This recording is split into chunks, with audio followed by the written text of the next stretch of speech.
that the reason why he's charging $40 is because he wants it perceived as a good wine, meaning that Perception. Yeah. And I thought, well, that's seems very odd way to market yourself if it's indeed a $15 wine. But it works. Yeah. Perception works. I mean, we all perceive things based on certain things, and one of them's price. Yeah, I get you. Yeah. You know, if a Jaguar was a $20,000 car, we'd probably think it was a piece of junk. Right. Right? When we come back from the break, I'm going to do some Super Bowl fun facts. That should be interesting. Yeah. And then I want to do.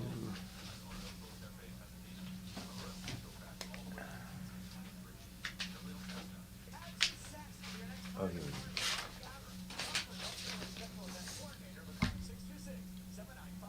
Yeah. Yeah. It's a dud. Game's a dud. I'm looking up a Super Bowl quote. 626-795-5800. 626-795-5800. El Cholo Cafe. It's Peter Dills, and if you like great Mai Tais and a wide range of wine, it's Very loud. I'm going to tell you about one of my favorite restaurants. It's the Canoe House on Fair Oaks in South Pasadena. Great happy hour and some of the best Mai Tais that I've ever had. The Canoe House is fun. It's exotic. Well, it is officially halftime now. Ahi salad with weekly cold beer specials, and that Mai Tai that I was telling you about, you can get it at happy hour each and every Monday. Every night is something different. The Canoe House in South Pasadena is a great place for any night of the weekend. It's only a short drive from wherever you're listening to our show. Have you been in a car accident, slipped and fallen, or even suffered a dog So it bite? is halftime. You're right. They're moving around. There's only one name you can trust. Oh, yeah, they're done. It's going to probably be a long halftime, too. There's going to be a long conversation in Kansas City's locker room. Yeah. You aren't really going to let them walk all over us, are you? I tell you, this RJ guy, I've known him for 20, 25 years. I mean, he's working here on the weekends. He's got all these customers, you know, people like me that are buying time here on the station. Yeah, He works hard. he does. Carl D. Barnes gets you the results you deserve. If there's no compensation, you don't have to pay anything.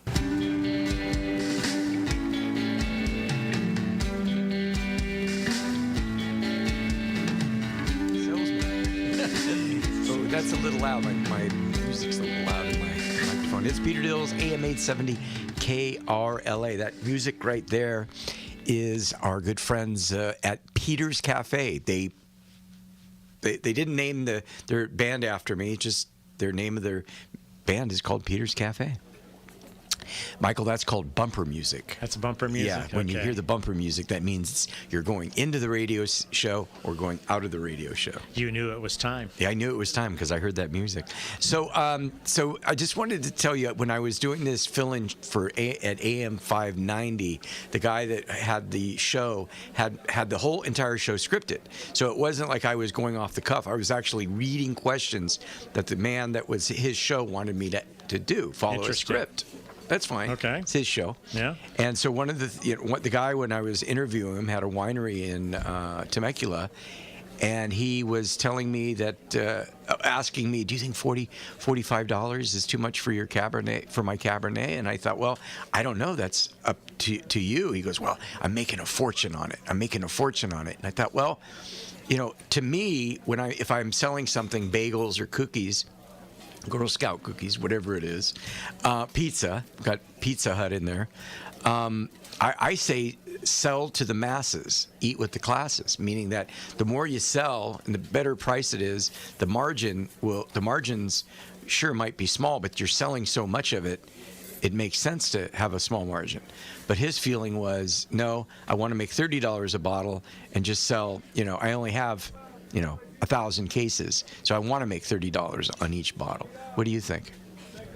He's selling his wine based on perception of the quality because of the price, Yeah, rather than the quality of the wine. right. Interesting. Yeah. But we're influenced by that. Okay. We all are. All right. So like one of those $60 burgers, then they say there's a gold leaf on it, or they use gold lettuce, or I don't know. All right. All right, so we like bargains here on AM 870 KRLA. I've got one for you. This is a review. We, like I've said 1,000 times, it's not necessarily that we're a review type show, but we like to do at least one a week. Monrovia has its fair share of Italian restaurants, but Domenico's Ristorante stands out, not just for pasta and pizza, but for something you might not expect at an Italian restaurant. What do they have? Steak. Interesting. Let's set the scene. The space itself is inviting with a small bar area where you can grab a meal or a drink, a larger dining room with TVs, giving it slightly more casual feel than some of the white tablecloth Italian spots. The setup works well, balancing comfort with upscale touch. On my recent visit, I've got to say, my only visit, so let's call this a first impression type of review.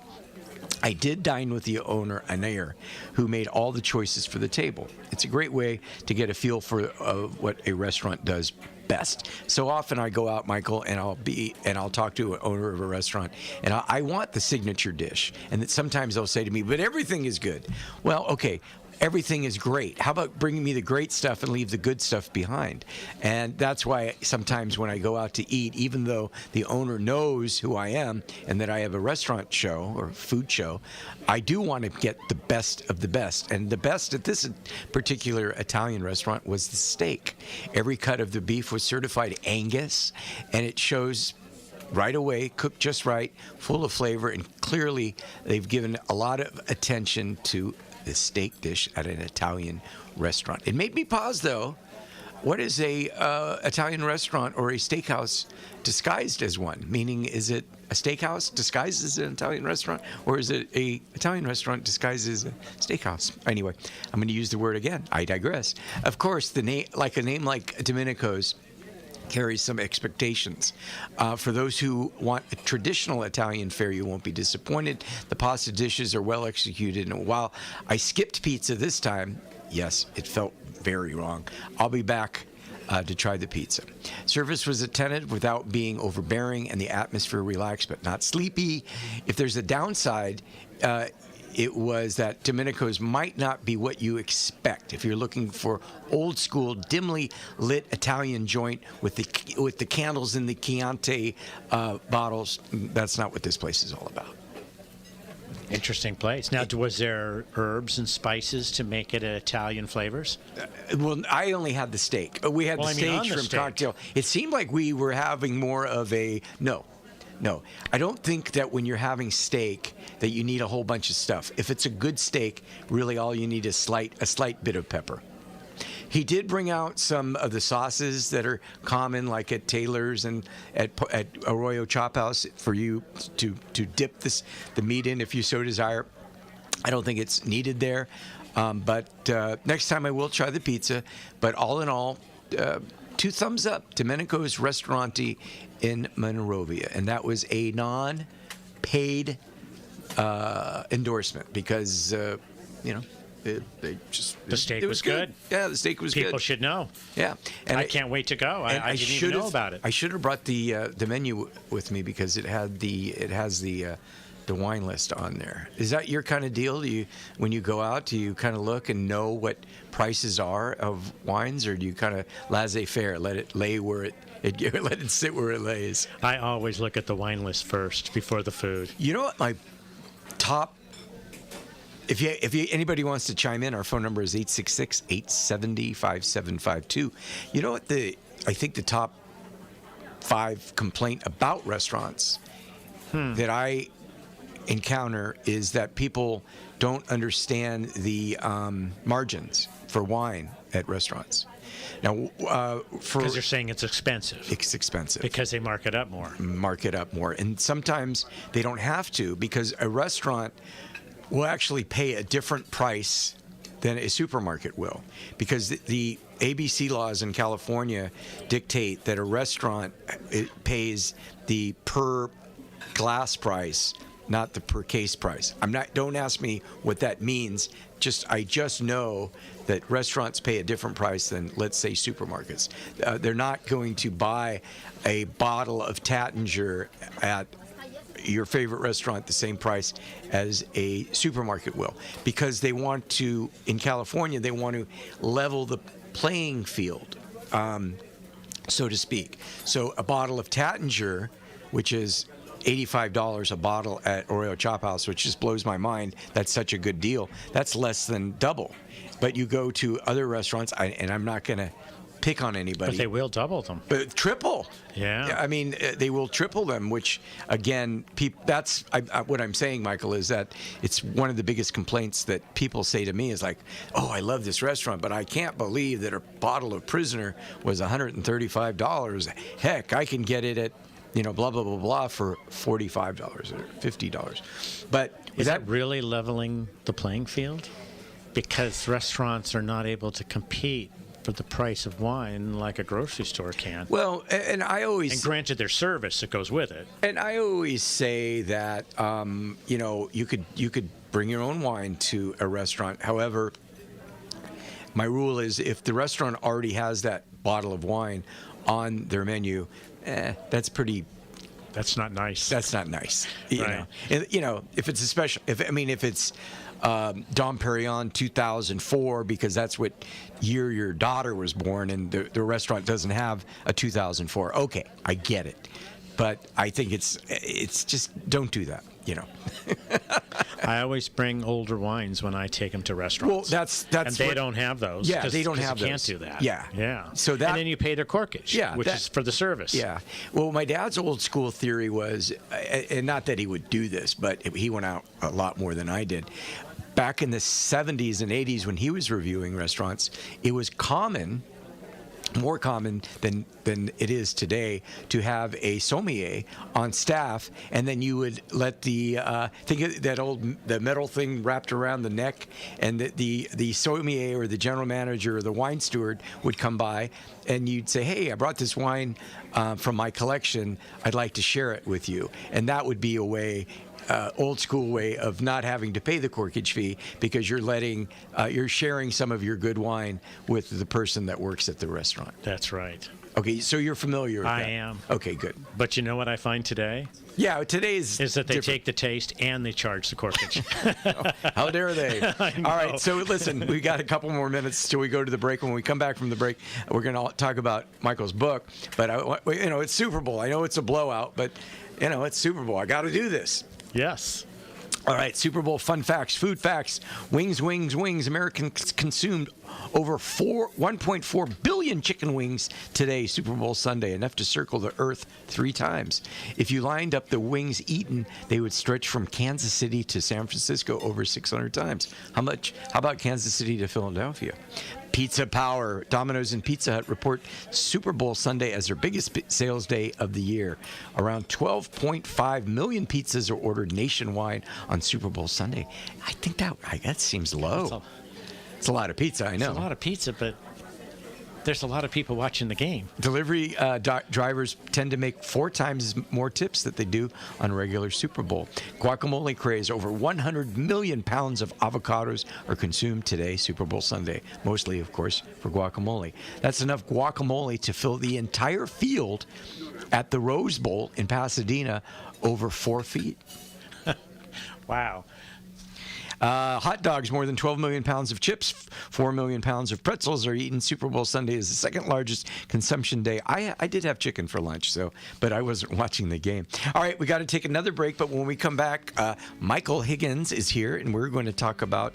He brought 2 of his books. One is about Mexico. The other is about California. We're really excited to have you here and find out more about why you wrote these books. It's Peter Dills, AM 870. We are the answer.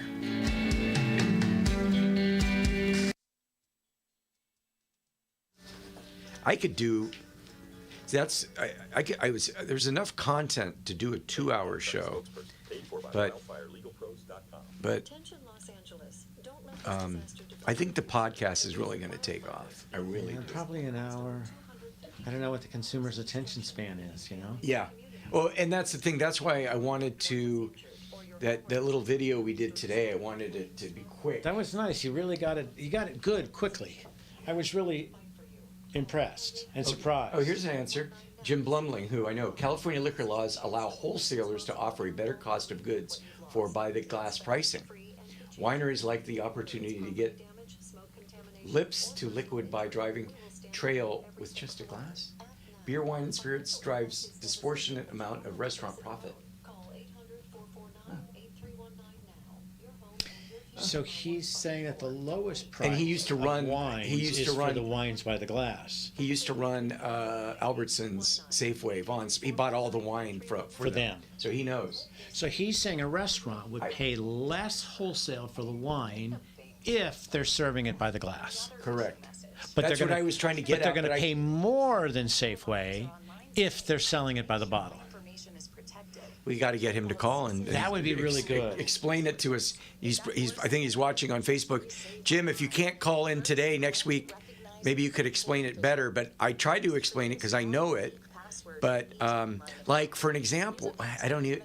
There's a liquor store in Pasadena, and there's a restaurant in Pasadena. I'm not going to name the names, but he will buy because he's friends with the owner. He'll buy this is illegal. That's why I'm not going to say. He'll go and get a case of Dom Perignon from his friend that owns the restaurant because it's cheaper to do that than getting it delivered to his liquor store.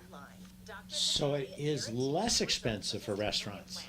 Yes, because Then it's they could have the price lower. They don't have to be doing double and triple markup. But they're trying to compete on a level playing field.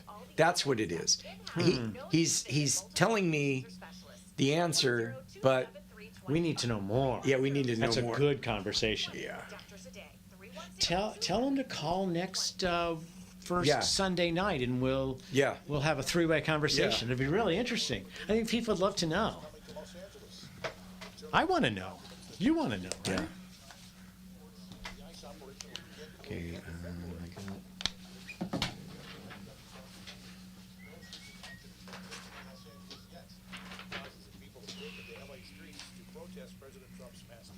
Do you have another review? I think you said there were two reviews. This No, is the second one? No, it's just a live read I've got to do before. It's not what we're moving towards.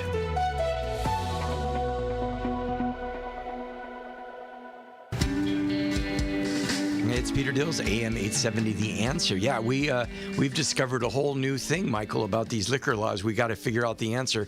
I'll have Jim, he's a friend of mine, I'll have him call in one of these weekends to explain it, because I brought it up. I'm smelling the right sauce here. I just don't know how to explain it, but I know that it is the way it is. But then it blows my mind if this is true. I know there's a restaurant, Italian restaurant on Fair Oaks in Pasadena that there's a wine in there they charge four times the amount of what you would buy it for at Savon's. We need to know how this pricing is. Yeah. Because it sounds like each type of business gets a different type of pricing. Well, because they want to level the playing field. There's a whole big thing about even in-store tastings. That you go into a supermarket, Whole Foods, Vaughn's, Pavilions, you can taste. That's right, in a certain area. But to keep the level playing field, you have to offer that to a liquor store as well. And liquor stores don't necessarily have tastings. Some do now. Right, but you have to give them the opportunity. Anyway, I think we're on a whole Another subject. Right. All right. Anyway, so if you're listening to the podcast right now, this entire podcast is dedicated. Well, I've got one other. Well, no, it's going to be about wine as well. San Antonio Winery has a really nice Sunday brunch. It is dynamite. With the Bellinis, the mimosas, and the music, of course, and it's Sunday brunch.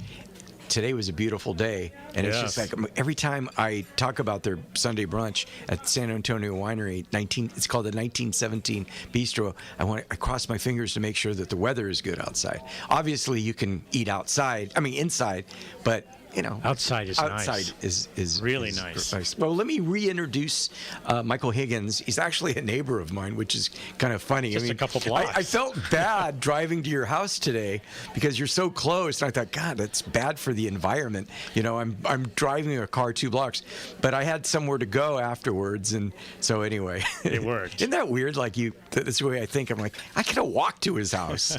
So we did a little video on Facebook before it happened. But anyway, author, tell us how you got in. Well, I know that you had an in-flight magazine, but where did the love affair with wine start? Well, my magazine is Flying Adventures for people who own private airplanes, who love food and wine experiences. And when I got a new editor-in-chief, he didn't drink. Okay. So I had to get involved with all the wine experiences. And that's how I dug in, met winemakers, chefs, and because we had content about food and wine in every issue of the magazine. And then I wanted to go to Argentina to find out why the Malbec is so good. And that turned into a book series, which you see here, Exploring Wine Regions. Argentina is the first book, all because of Malbec. I wonder out loud. Are you getting paid to just fly around the world and drink wine? No. No. You're paying others. You're paying others so you can fly around the world and drink wine. Not even that either. Oh man. Okay, No. we're talking to. If you're listening to the podcast right now, we're actually talking to Michael Higgins. He is a PhD doctor and PhD in what? In business. In business, okay. In business. And your business is writing books about wine, I about produce regional these wine. books. I photograph them, I write them, I design them, I produce them, I publish them. They're actually very beautiful, and I don't want to use a simplistic term, but I could see this on, this is something cool on somebody's coffee table because they're so beautiful. And you've done all the photography as well. All this photography is mine. How long does that take?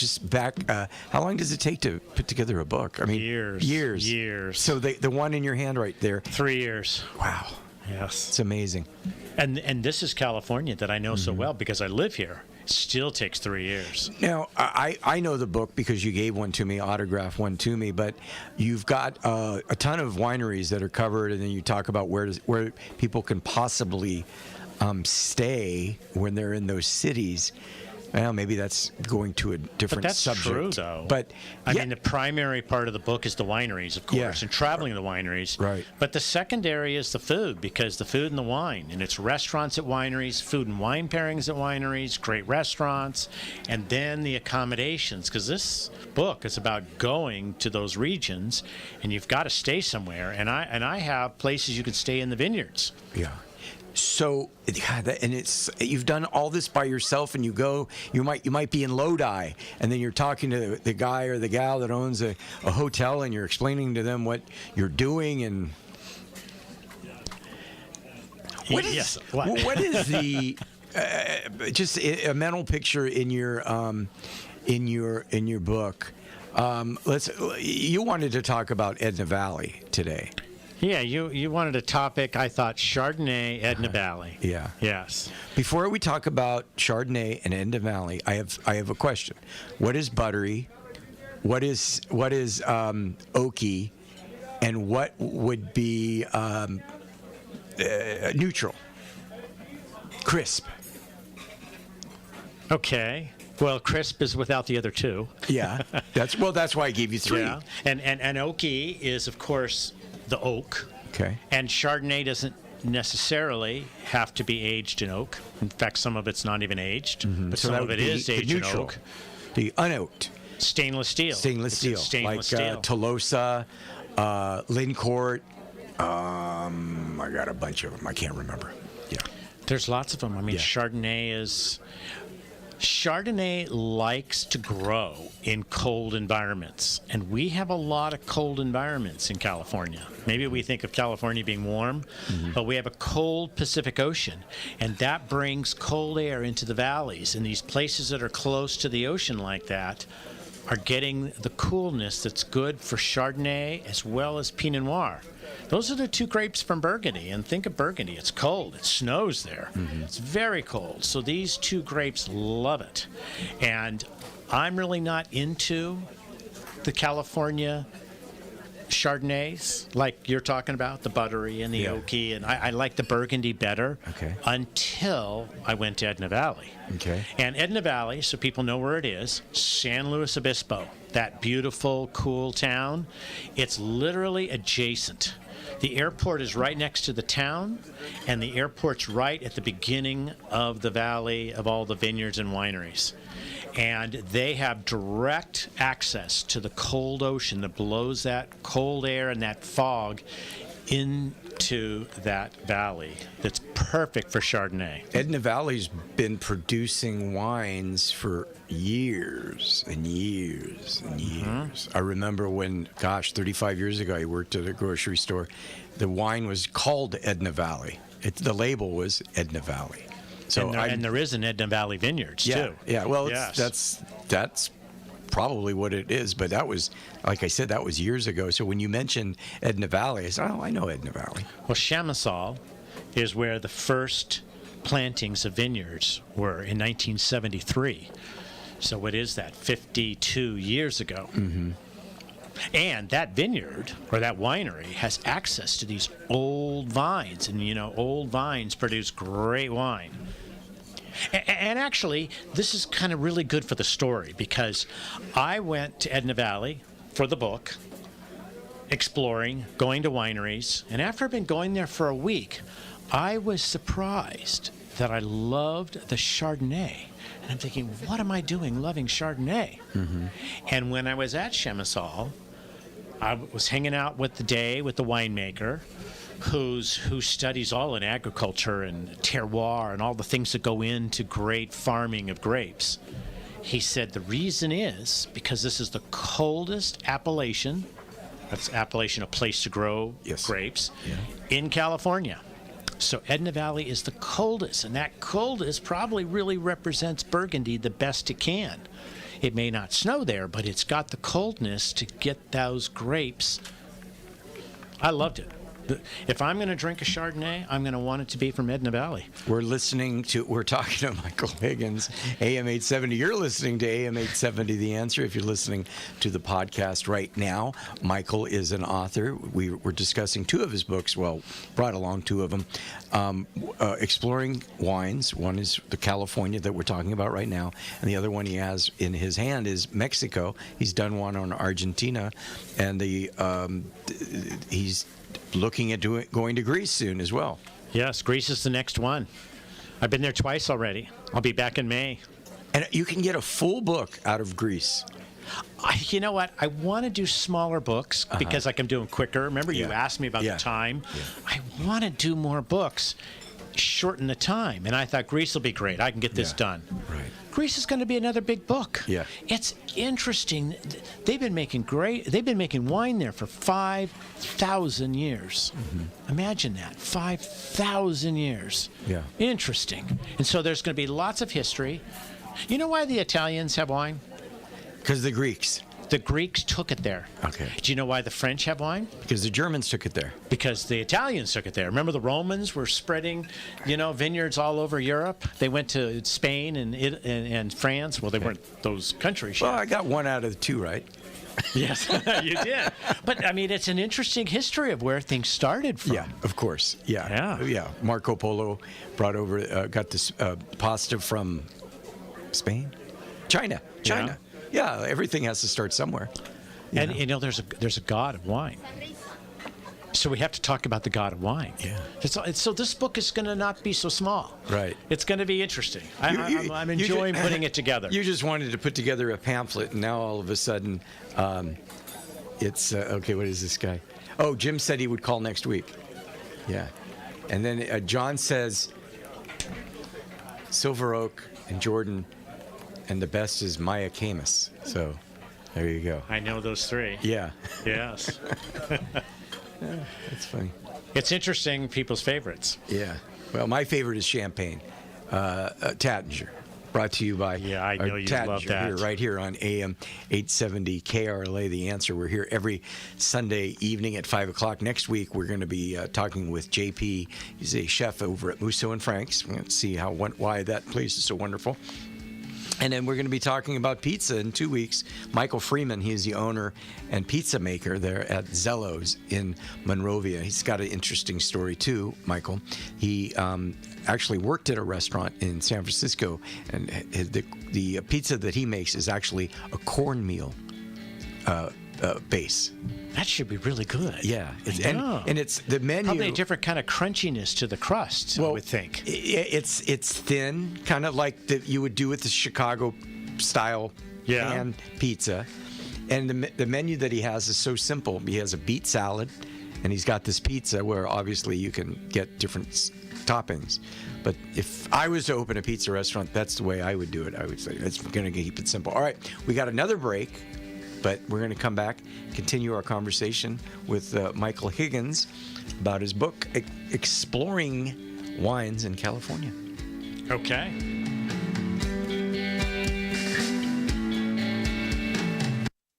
Yeah. You like how it flows? Yeah. Okay, good. Yeah. Everything's good. Like I said, I think it's potential for the...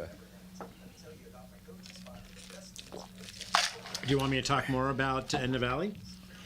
I want you to talk about. We should talk about where people can buy the book for sure. I'm gonna get some water. I'm still good, as you know. I have a hard time drinking.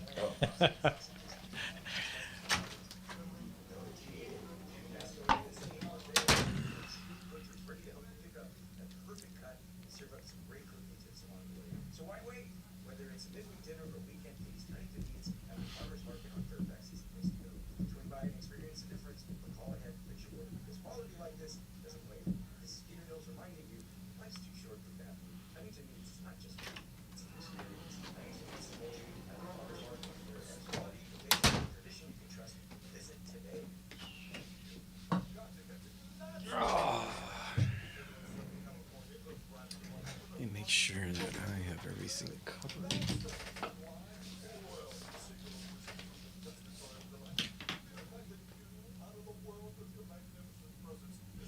Even in winter, 14% of Americans still fire up the grill for the game. Well, the reason why they do that is because they want to go outside For the burgers and hot dogs. Yeah, they want to get away from their wives for 10 minutes. So they go, "Hey, honey, I got to go outside and fire up the barbecue. You and everybody else just sit here and talk." Yeah. And you said it's 17%. Is that what you said, or 14%? 14%. 14% fire up the grills. I would have expected it to be higher. Well, because you got so many people just getting chicken wings and They're getting ordering pizzas. it because they want to sit down and watch. They don't want to be bothered with cooking. I get it. Right. You know, I use my barbecue almost every day Do you? because I grill everything. Good. Everything I cook, the chicken, the beef, the lamb. I love lamb. I cook lamb out there all the time. Oh my gosh. Yeah. Yeah. I got a little. Steaks. I used to do a lot more than I have, but the barbecue now I have is small, but it's still fun. works. Still works. Yeah. So what do we got for the score? 24-0, 24-7. She's trying to make it interesting. They're all trying to make it interesting, but they're like, "Oh God." We already know the conclusion. Yeah. Well, now that's their job to. But speaking of grilling, I was thinking that you thought I was nuts when I was telling you I Peter Dills sent you. I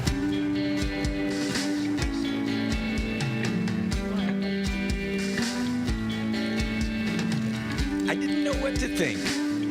It's Peter Dills, AM 870.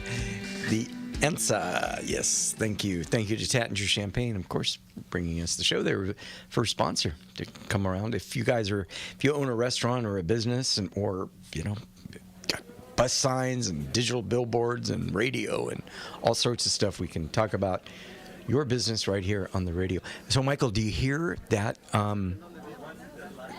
The background? Yeah, the background. I do. That's because you and I are actually in a restaurant, an undisclosed restaurant on Brand Boulevard right here in Glendale. I like it. Yeah. Where's my fork? Well, I got you the water. You did. Yeah. Thank you. Yeah. Unfortunately, the ABC laws, we can't drink during the show, but we can ask the chef for maybe a piece of steak or a glass of Chardonnay from Edna Valley. I think afterwards. it's a real good idea. So, getting back to your book, exploring wine regions, California. That is your fifth book, sixth book, seventh? That's my fourth book. Argentina. Yeah. Bordeaux, France. Right. Oh, this is Central Coast, California. That's Okay. third book. Okay. Mexico is fourth, and Greece is fifth. Okay. Well, And Greece is underway. Greece is underway. All right. Central Coast, what would that, give me some of the regions that would include. So the Central Coast is the coast along the ocean. Got it. North of Los Angeles, south of San Francisco. Okay. So it's Santa Barbara County, San Luis Obispo County, and Monterey County. Okay. And Paso Robles is in there, which is probably the most famous spot. And Paso Robles is actually in the San Luis Obispo County. Okay. Now, is Paso Robles, I mean, I've been to Paso Robles, but that is that's inland a little bit. It's a little more inland. It's north of the city of San Luis Obispo. And they make excellent red wines. The Bordeaux, the Cabernet Merlots, the Zinfandel there is really good. But And the Rhone varietals, like the Syrah. Oh my gosh, it's a great region for Syrah. But the Chardonnays, you prefer them from Edna Valley area. I Yes. believe. Yes, that's fine. You can- yes, well, yeah. I do, but I believe in terroir. Terroir is the location the grapes are grown. Right. It's the soil, it's the climate, it's the weather, and if you pick your wines based on terroir, you will be drinking better wine. So Chardonnay and Pinot Noir, definitely from the Edna Valley, not from Paso Robles. But there's other cold places like the Russian River in Sonoma, or how about in Santa Barbara? You know that Santa Barbara has those east-west mountains, so the cold air just comes right on in. The Santa Rita Hills. Solvang? Yeah, but it's west of Solvang, the Right. Santa Rita Hills. That's the name of that little valley before you get to Solvang. And it's incredible wines, as long as you're getting the cold wines, which are the Chardonnay, the Pinot Noir, and then Syrah is an interesting grape. You have two different kind of wines. You have cold weather Syrah and you have warm weather Syrah. And Santa Barbara County is really a great Syrah area because you get the cold from the Santa Rita Hills. Then when you get into Solvang, which is Santa Ynez, now you're getting to the warm weather Syrah. What a great tasting if you think about it. Move from cold to warm, and as you keep going farther east, the weather gets warmer, and you're going to taste warmer weather Syrah. Okay. The book itself, we live in Pasadena. I know you had mentioned that it's available in Romans, but how can our listeners be a part of your revolution of wine? How can they get the book? Okay, so the books are distributed. My distributor is Baker and Taylor, and they distribute them all over the country. So bookstores and wine shops all over the country, plus the two big ones, Barnes & Noble and Amazon. They're very easy to get. And if you want them autographed, go to my website, exploringwineregions.com, and I will give autographs to your listeners. My. Yeah. Wow. All right. So that's how they can get it. All right. Well, in studio right now is Michael C. Higgins, Ph.D., and he's an author. He's working on his fifth book to deal with Greece. This has been an enjoyable segment, just talking about wine, just talking about Central Coast wines. You don't, but you don't. Are you a big sparkling wine guy like I am? Or? I love sparkling wines. Absolutely. It's been too long since you and I have sipped a Tattinger together. You know, it was years ago. We did it in your living room, two blocks from my house. I know. I remember that. We need to do it again. Yeah, we will. I've got plenty. Good. I don't know why I have plenty, but I've got plenty. It's in the garage. No, it needs to be in the refrigerator. Nice and cold and ready. Yeah. Oh, do you think? I don't. Do you like it warmer? No. I don't believe in storing champagne and sparkling wine in the fridge until I'm ready to actually drink it. I You know what I'm keep a saying? full bottle and a half bottle in my refrigerator because I never know when I'm going to open it. Okay. And the rest of it's in my wine cellar. Okay. So the wine cellar, is 55, 60 degrees in that range. But you never know when you're going to open a bottle, so you got to have at least 2 bottles in the refrigerator. And I like a half bottle because sometimes you're Yeah. going to drink a little bit and then go Yeah. on to a wine. Yeah, and Tattinger does have a half bottle, It's which is so smart. which is just about perfect.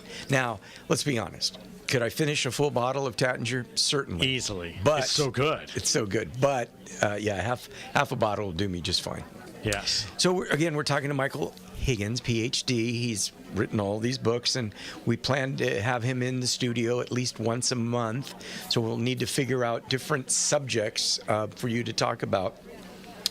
But I think the sky's the limit with this because of your contacts and people that we can kind of co-interview. We could do that too. People that have been in the business and have seen the change in the business. Getting back to what I told you before, yesterday in the Wall Street Journal, I read an article about tequila, and they said that tequila prices are going to be coming down because of the lack of interest, really. Supply and demand. Supply and demand. Supply and demand. The demand was there, so that the prices were up, and now the demand has cooled a little bit. So now that the price war, which is good for the consumer. Time to buy our best bottle. Yeah. Well, no, just hold on a few more weeks. I think that you'll be seeing It's gonna get better. Prices will go down. But then today, I was reading the same thing about wine. And that's how I started the show. I asked you, Michael, are there too many wineries? And you emphatically said no. No, more never. choice. No, more choice. the More better. choices, and they compete more. Yeah, Higher quality. I just want to make sure that people don't get into the business for the wrong reason. How's that? I'm backtracking a little bit, but I don't want things to be saturated with bad stuff. I want it to be saturated with good stuff. And your reply would be, well, Peter, don't worry about that because the bad stuff would go. It'll disappear. It will disappear. All right. Well, great show. Thank you, Michael. Thank if you. you need to get a hold of me, my email is thechefknows@yahoo.com. Thechefknows@yahoo.com. If you're driving home from Santa Barbara right now, you can listen to the show for the podcast and follow us on Facebook. Michael, thank you so much for joining us. Thank you for having me here. All right. I enjoyed. That's it for now. Dills. Dining with Dills. You're dining with Dills. Dining with Dills. You're dining with Dills.